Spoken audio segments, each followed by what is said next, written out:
At my husband's promotion party, his boss joked loudly, "I guess we all settle eventually, even if it's for someone like her." Everyone laughed as my husband just shrugged and said, "Well, you take what you can get, right?" I sat there smiling through gritted teeth. That same night, I found a hidden folder in his email that left me wondering how I had missed all the signs. We'd been married for 9 years. I met Ron when I was 28, just a few months after I moved to Austin for a new job. He was charming, steady, ambitious. I liked that.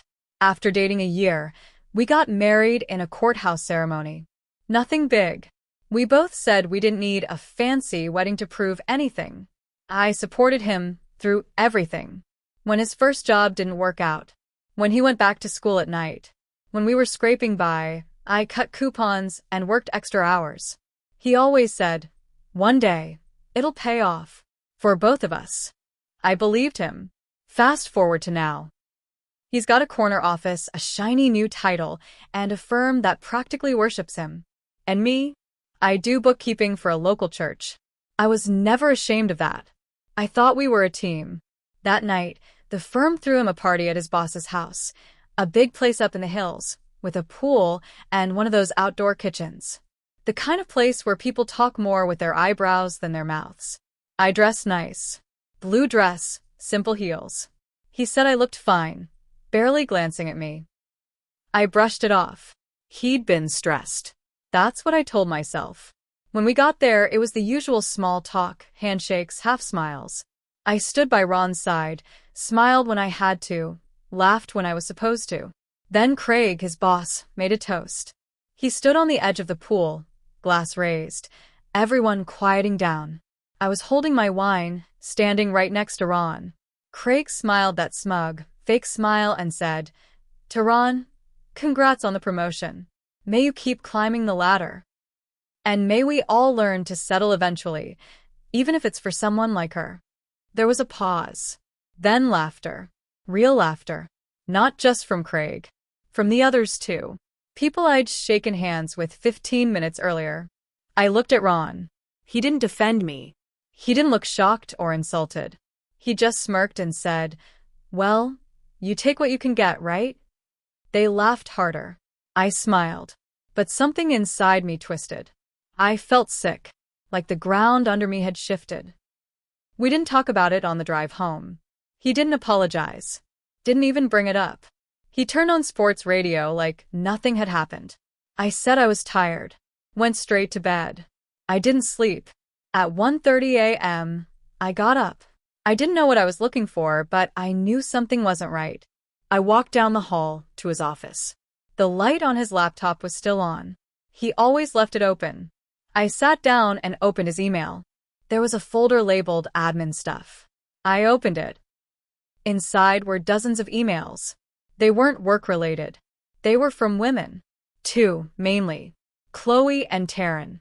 They weren't random flings. This had been going on for years. The messages were personal, intimate. They talked about feelings, inside jokes, vacations, hotels. There were photos, ones I'd never seen. Ron on a beach with Chloe. At a cabin with Taryn. They joked about me. Called me the home base. Said I was too dull to notice. One email said, "She still believes I'm in love with her." It's kind of sweet, actually. I copied everything. Every email, every photo. Saved them all to a flash drive I kept hidden in my old jewelry box. When I was done, it was nearly 4 a.m. I sat on the couch in the dark, just staring at the wall. I didn't cry. I didn't even feel sad. I felt cold, focused. I was done being the joke in the room. I was done being the woman no one respected. Ron didn't know it yet, but I was going to take him apart, piece by piece. Continue the story, add conflicts or story twist, keeping the details sharp and the tone dramatic. Use simple words. No ending yet. The next morning, I made his coffee, like always. He came into the kitchen, still half asleep, and kissed my cheek like nothing happened. Like he hadn't humiliated me in front of a crowd. Like he hadn't spent years sneaking off with other women while I waited at home. "You okay?" he asked. I smiled. "Yeah, just tired." He nodded and took his coffee to his office. I sat at the table and watched him through the doorway. I watched him type on that same laptop, the one I'd pulled all the dirt from just hours earlier. I didn't say a word. That day, while he was at work, I got started. First, I called my cousin Hannah. She's a paralegal in San Antonio. We aren't close, but I remembered she once told me she worked on divorce cases. I didn't tell her everything, just enough. She gave me the name of a lawyer who handled high-asset divorces quietly and fast. He doesn't come cheap, she said. But if you want control, he's your guy. I met with him that same week. Told him everything. I showed him the flash drive. He didn't even blink. You've got him, he said. The emails, the trips. This is more than enough. You want the house? You'll get it. You want alimony? Done. But I didn't want alimony. I wanted to make Ron hurt. So we made a plan. We wouldn't file right away. We'd gather more. Track finances. Catch him slipping even more. The more we had, the cleaner my exit and the messier his would be. That's when I started playing the part. At home, I was sweet again. Supportive.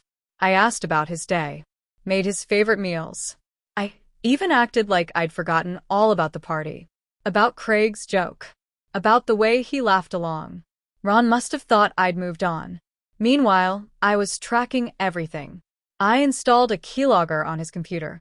Synced his phone back up to an old laptop he never touched. Every picture, every text, every call log, I saw it all. He was getting sloppy. He sent Taryn money through Venmo under fake labels like dog food and consulting. He booked a hotel under a fake name once. I caught it, took screenshots, logged everything. Then one night, something new happened. He came home late after midnight. He didn't smell like alcohol. He didn't have an excuse ready. He just walked in like he'd forgotten he had a wife waiting. I asked, "Rough night?" He looked at me, surprised I was still awake. "Yeah." "Long meeting?" I nodded. "With Chloe or Taryn?" His face changed. He blinked, then tried to laugh it off. "What?" I smiled. "You're not even good at lying anymore." He didn't say anything. He just went upstairs. The next morning, he acted like nothing happened. Like that moment never existed. But his hand shook when he poured his coffee. I knew I had him rattled. And that's when I made my next move. I messaged Chloe. From a burner account. I told her I was a concerned friend who thought she deserved to know that Ron was also seeing someone else. I sent screenshots, carefully selected ones. Just enough to spark suspicion. Then I messaged Taryn. Did the same thing. It worked. Within a week, both of them started pulling away. Less texts. Colder replies.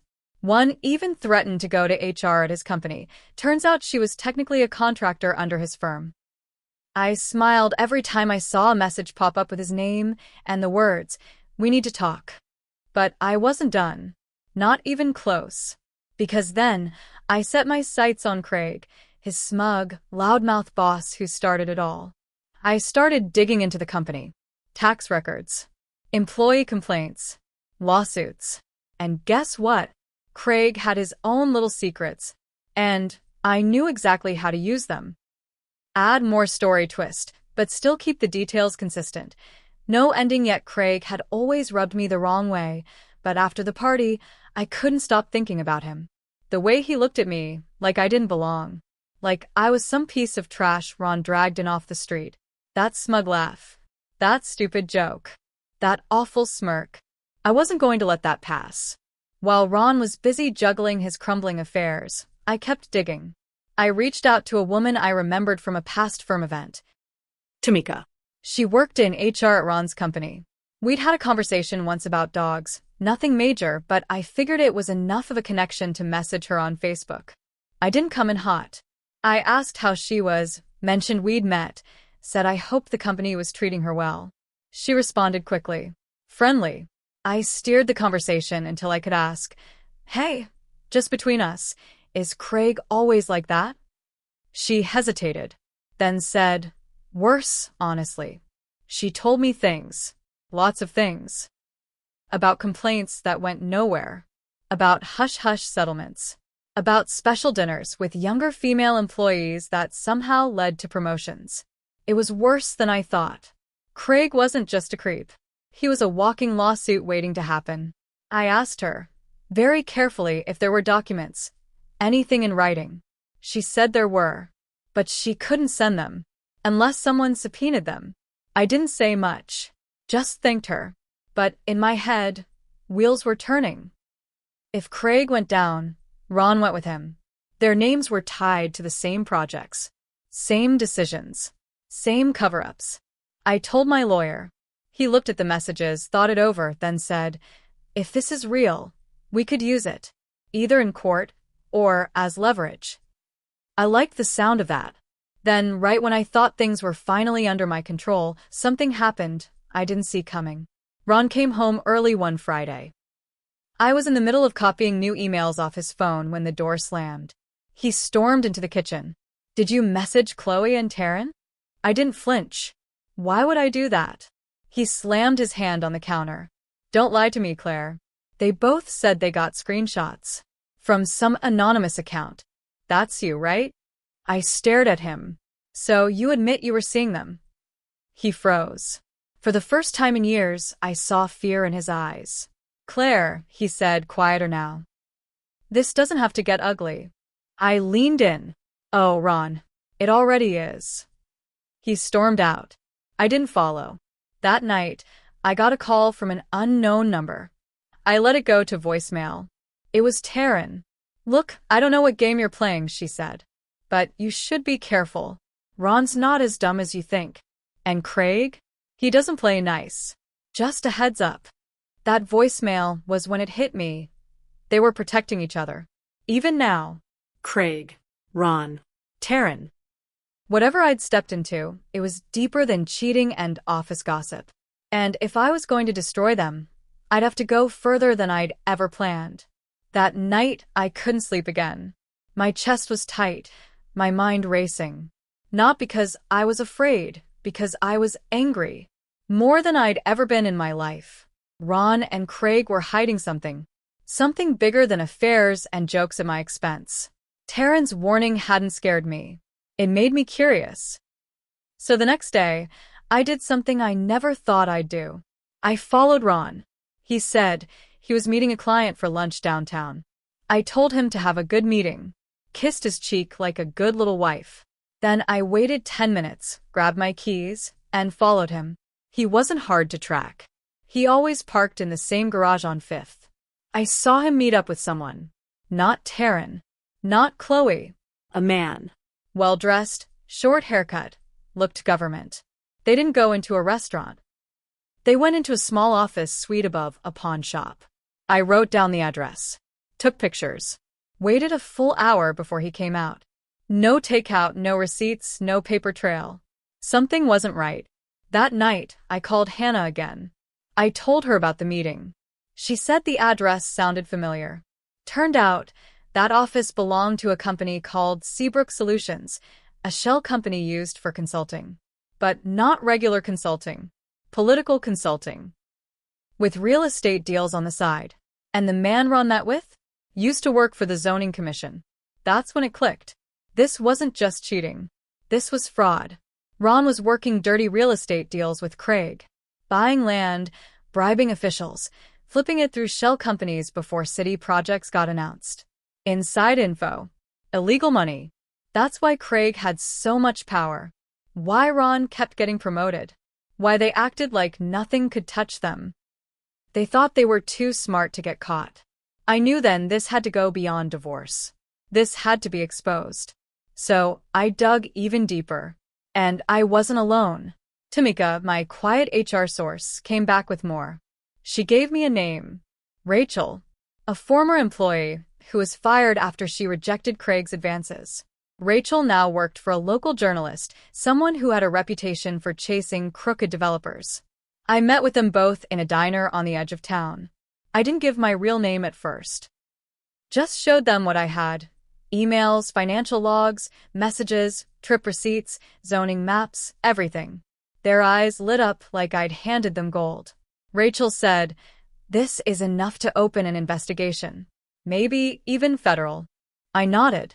Good. Just make sure they burn. But I wasn't ready to walk away yet. Because, while the walls were starting to close in, Ron had one more secret I didn't see coming. I got home late that night. Ron was in the kitchen drinking. He looked rough. Tired. Beaten down. "You're trying to ruin me," he said. "No," I said. "I'm just showing people who you really are."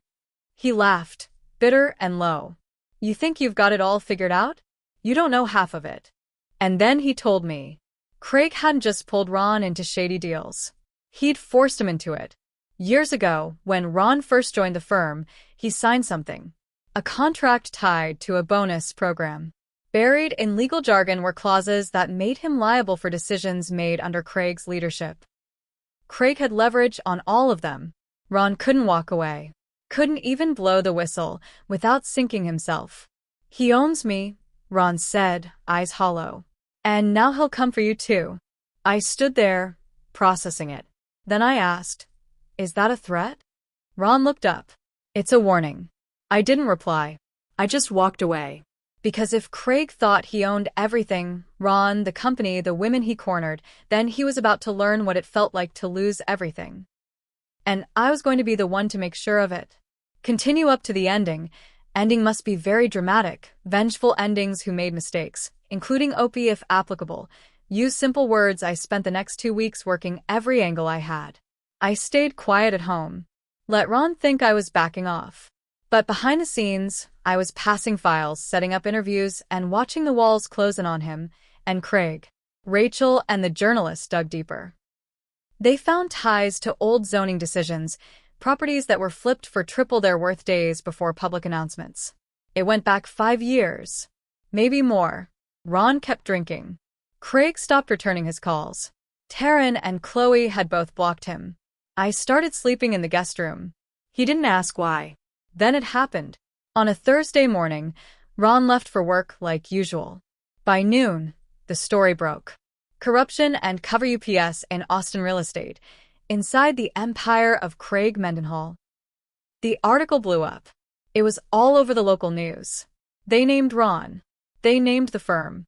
They even mentioned internal sources, whistleblowers with direct access to private communications.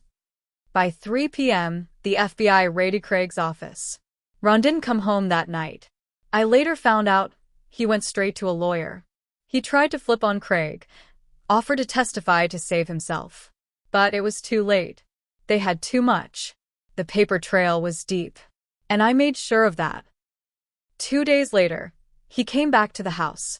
He looked like a ghost. Pale. Thin. A man whose world had been ripped out from under him. He sat at the kitchen table across from me. "I lost everything," he said. I nodded. "You threw it all away." He leaned forward. "Claire, I know I don't deserve it. But why? Why not just leave me?" I stared him down. "Because you made me the punchline. Because you let them laugh at me like I was nothing. Because while I was cleaning up your life, you were out making me the fool." He didn't speak. I pulled out the divorce papers. Placed them on the table. "I want the house. I want the car. And I want you out in 3 days." He opened his mouth to argue. I pointed at the front door. "You're lucky I didn't turn everything over. You get to stay out of prison. That's your only win." He signed. 3 weeks later, Ron's face was all over the news again. A grand jury indicted him along with Craig and 2 others from the firm.